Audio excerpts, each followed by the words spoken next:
Brooklyn, année 1970. Dans un petit appartement au-dessus d'une épicerie, Jimmy, âgé de 6 ans, écoute les rires de son oncle Frank, animateur radio local. Ce rire chaleureux, franc, un peu fou, résonne comme une musique dans le cœur du petit garçon. Sa mère, infirmière épuisée mais tendre, lui dit souvent: les mots peuvent blesser, mais ils peuvent aussi guérir, Jimmy. Choisis les tiens avec soin. Jimmy ne comprend pas encore ce que cela signifie, mais il sent que les mots ont un pouvoir. Il commence à imiter les voix de la radio, à inventer des sketchs pour sa sœur, à faire rire ses camarades d'école, même quand il se sent seul. À 14 ans, Jimmy Kimmel est un adolescent rêveur à Las Vegas. Dans sa petite chambre, il économise chaque centime gagné en livrant des journaux pour s'acheter un vieux micro d'occasion. Ce micro, cabossé mais précieux, devient son trésor. Le soir, il s'enferme et enregistre des émissions fictives imitant les présentateurs télé qu'il admire, comme David Letterman. Sa voix tremble parfois, mais il s'amuse à parodier les politiciens ou les stars. Un jour, son professeur de théâtre, Monsieur Carter, passe près de sa chambre et l'entend. Jimmy, gêné, s'attend à une punition. Mais Monsieur Carter sourit: tu as un don, Jimmy. Mais le rire sans cœur n'est qu'un bruit. Mais du sens. Ces mots le bouleversent. Jimmy commence à écrire des sketchs qui parlent de choses vraies, la solitude qu'il ressent à l'école, les injustices qu'il voit autour de lui, les rêves brisés des gens qu'il croise à Las Vegas. Il parle d'un camarade moqué pour son accent, d'un voisin qui a perdu son travail. Ces blagues font rire, mais elles touchent aussi. À l'école, il monte un petit spectacle. Certains ricanent, mais d'autres, comme une fille timide nommée Sarah, viennent lui dire « Merci, j'ai ri, et j'ai moins peur maintenant ». Jimmy comprend que l'humour peut être plus qu'un jeu, il peut donner de la force. Et elle passe des heures à écouter des cassettes de comédiens, à étudier leur façon de parler. Il apprend que les meilleurs ne se contentent pas de faire rire, ils disent quelque chose sur le monde. À 16 ans, il décroche un petit boulot à la radio locale, où il lit des annonces. Ce n'est pas glamour, mais il s'entraîne à parler avec sincérité. Un soir, il improvise une blague sur l'équipe de foot locale. L'animateur rit et lui donne 5 minutes à l'antenne. Les auditeurs appellent, amusés. Jimmy sent une étincelle, sa voix peut atteindre des inconnus. Mais il doute encore. Il n'est pas le plus populaire, pas le plus beau. Ses parents, toujours là, lui rappellent: sois honnête, et les gens t'écouteront. Il commence à écrire des sketchs plus profonds, sur les rêves des jeunes de sa ville, sur les luttes des familles ouvrières. Un jour, il parle d'un ami qui a abandonné l'école. Son sketch, diffusé à la radio, touche un auditeur qui lui écrit: tu m'as donné envie de retourner en classe. Jimmy, ému, garde cette lettre. Il comprend que son micro, même caché dans sa chambre, est une arme pour inspirer. Leçon de vie, le talent sans intention n'est qu'un écho. C'est l'âme qui donne du sens. Un don, comme l'humour, n'a de valeur que s'il aide les autres à se sentir vus, entendus, compris. À 19 ans, Jimmy Kimmel entre à l'université du Nevada à Las Vegas. Il n'est pas un étudiant modèle, mais il est passionné. Il crée une émission étudiante à la radio du campus, qu'il appelle Jimmy's Corner. Il y parle de tout: musique, politique, injustice. Il aborde des sujets tabous comme le racisme dans les fraternités ou la pauvreté dans sa ville. Sa voix, franche et drôle, attire un petit public. Mais un soir, après une émission sur les sans-abri, un spectateur furieux l'attend à la sortie. « Ferme ta gueule, clown », lui crache-t-il avant de partir. Jimmy rentre chez lui, les yeux rouges, se demandant s'il a eu tort de parler. Le lendemain, une femme l'approche sur le campus. Elle lui tend une lettre, les mains tremblantes: « Grâce à votre émission, mon fils a parlé de son addiction pour la première fois. » Merci. Jimmy lit la lettre, bouleversé. Il comprend que ces mots, même maladroits, peuvent changer des vies. Il décide de continuer, malgré les critiques. Il apprend que la liberté d'expression n'est pas juste un droit, c'est une responsabilité. Parler, c'est donner une voix à ceux qui n'en ont pas sur le campus, il devient une figure. Ses émissions attirent plus d'étudiants, et même des professeurs.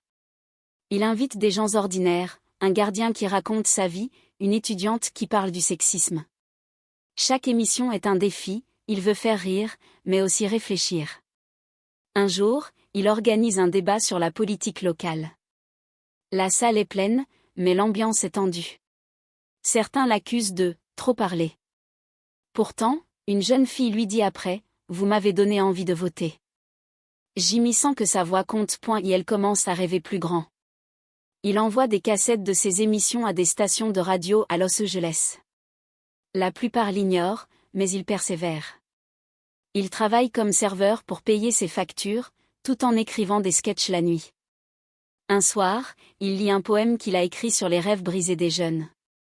Un auditeur appelle « J'ai pleuré, mais je me sens moins seul ».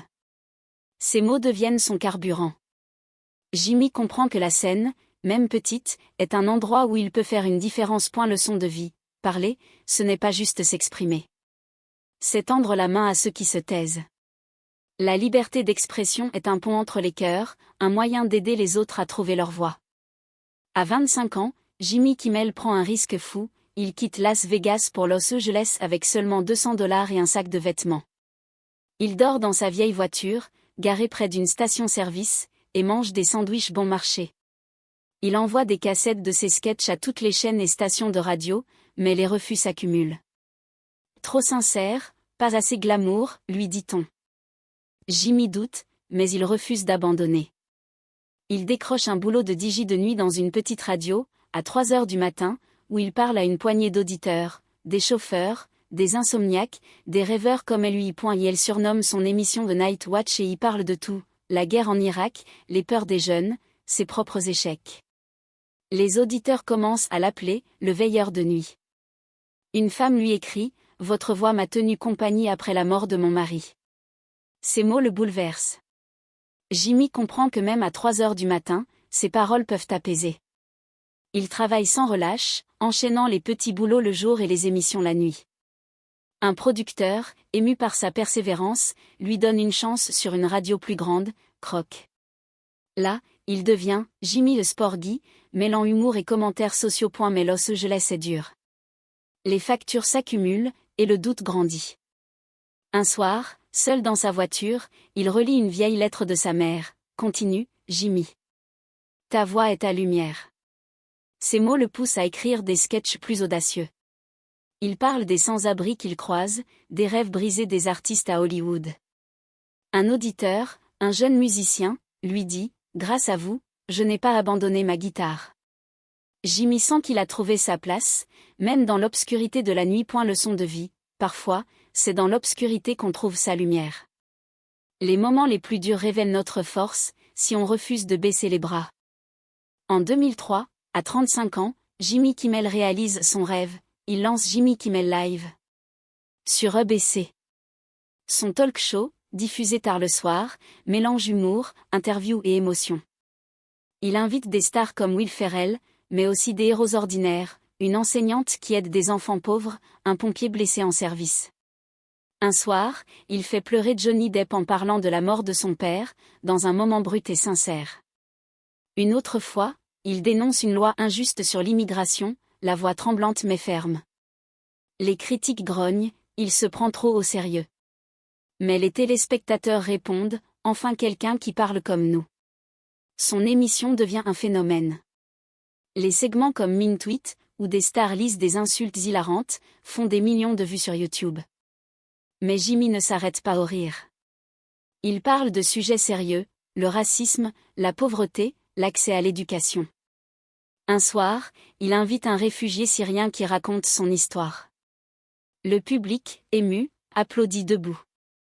Jimmy comprend que son plateau est plus qu'une scène, c'est un espace où les voix oubliées peuvent résonner. Et elle travaille dur, parfois 18 heures par jour, avec son équipe, dont sa future femme, Molly.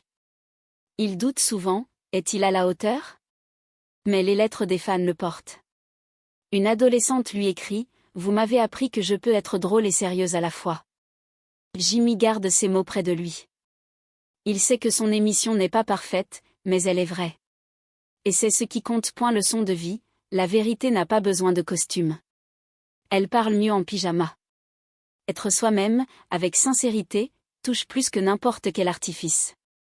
En 2017, Jimmy Kimmel vit le moment le plus dur de sa vie. Son fils nouveau-né, Billy, est diagnostiqué avec une grave malformation cardiaque, la tétralogie de Fallot.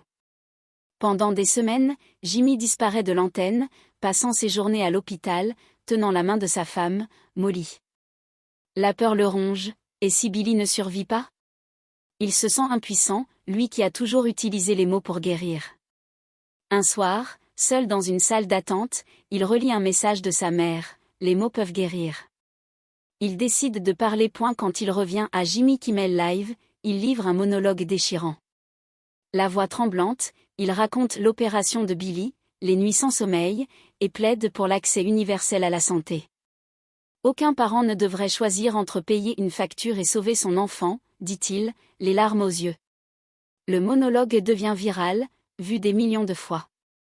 Des milliers de parents lui écrivent « Vous avez mis des mots sur ma peur ». Une femme raconte comment elle a demandé de l'aide pour son fils après avoir vu l'émission. Jimmy, ému, comprend que sa douleur peut aider les autres. Ce moment change sa vision. Il parle plus souvent de sujets personnels, la vulnérabilité, la famille, l'espoir. Il invite des médecins, des patients, des militants. Chaque histoire est une leçon. Billy grandit, mais Jimmy n'oublie jamais ses jours sombres. Il sait que ses blessures l'ont rendu plus fort, plus humain. Leçon de vie, nos blessures les plus profondes deviennent parfois nos plus grandes armes de compassion. Parler de sa douleur, c'est ouvrir la porte à la guérison des autres. En 2025, Jimmy Kimmel se retrouve au cœur d'une tempête. Dans un monologue, il critique un politicien influent qui attaque les journalistes, accusant le gouvernement de vouloir contrôler la presse. Les réseaux sociaux s'enflamment. Des milliers de messages le traitent de « traître » ou de « clown fini ». Des sponsors menacent de se retirer, et son équipe s'inquiète, l'émission pourrait être annulée. Jimmy, blessé, lit les insultes tard dans la nuit. Mais il repense à sa mère, les mots peuvent blesser, mais ils peuvent guérir. Il refuse de se taire. Lors d'une réunion, il dit à son équipe, si on recule maintenant, on trahit ceux qui n'ont pas les moyens de se défendre. Il consacre une émission entière à la liberté de la presse, invitant des journalistes persécutés, comme une femme qui a fui son pays après des menaces. Le public est bouleversé. Une spectatrice écrit, « Vous m'avez rappelé pourquoi la vérité compte ». Malgré les boycotts, l'audience grimpe. Jimmy comprend que le courage, c'est parler même quand tout le monde veut vous faire taire. Cette tempête renforce sa mission. Il sait que la liberté d'expression est fragile, mais essentielle. Il continue, plus déterminé, à utiliser son micro pour défendre les sans-voix. Leçon de vie, le courage, ce n'est pas l'absence de peur. C'est parler malgré elle. La vérité demande de tenir bon, même quand le monde hurle contre vous. Un soir, Jimmy Kimmel invite deux personnes que tout oppose, un ancien négationniste du climat et une activiste de 16 ans. L'équipe craint un clash. Mais Jimmy, fidèle à son style, ne cherche pas la confrontation. Il les écoute, pose des questions simples, laisse la jeune fille raconter son combat. À la fin, l'homme, ému, dit « Je n'avais jamais écouté quelqu'un comme elle ». Le public applaudit, et les réseaux sociaux partagent ce moment rare. Jimmy montre que la liberté d'expression peut être un pont, pas une arme. Ce soir-là, des milliers de spectateurs réalisent qu'écouter est aussi important que parler. Une enseignante écrit « J'ai montré votre émission à mes élèves. Ils veulent dialoguer maintenant ». Jimmy comprend que sa mission est de créer des ponts entre les mondes, entre les idées, entre les cœurs. Leçon de vie, écouter, c'est aussi une forme de courage. La liberté d'expression n'est pas seulement dire ce qu'on pense, mais permettre aux autres de le faire. Des années plus tard, Jimmy retourne à Brooklyn. Il visite son ancienne école, désormais rénovée. Les enfants l'accueillent comme une star, mais il se sent comme le petit garçon d'autrefois. Il leur parle avec simplicité, « N'ayez pas peur de dire ce que vous pensez. » Mais demandez-vous, mes mots élèvent-ils ou détruisent-ils? Un garçon lève la main, « Et si j'ai peur ?» Jimmy sourit, alors parle doucement. Mais parle. Ce moment lui rappelle ses débuts. Il sait que la liberté d'expression commence par un murmure, mais peut devenir un ouragan de changement. Les enfants l'écoutent, émerveillés, et il se sent fier. Leçon de vie, la liberté d'expression commence par un murmure, et peut devenir un ouragan de changement. Chaque voix, même petite, a le pouvoir de transformer le monde. Aujourd'hui, Jimmy Kimmel ne compte plus les émis ou les vues sur YouTube. Ce qui le touche, c'est une lettre d'un adolescent qui a défendu un camarade harcelé, inspiré par un monologue de Jimmy. Il comprend que son héritage n'est pas dans les chiffres, mais dans les vies qu'il a touchées. Chaque soir, avant de monter sur scène, il murmure les mots de sa mère. Les mots peuvent blesser, mais ils peuvent aussi guérir.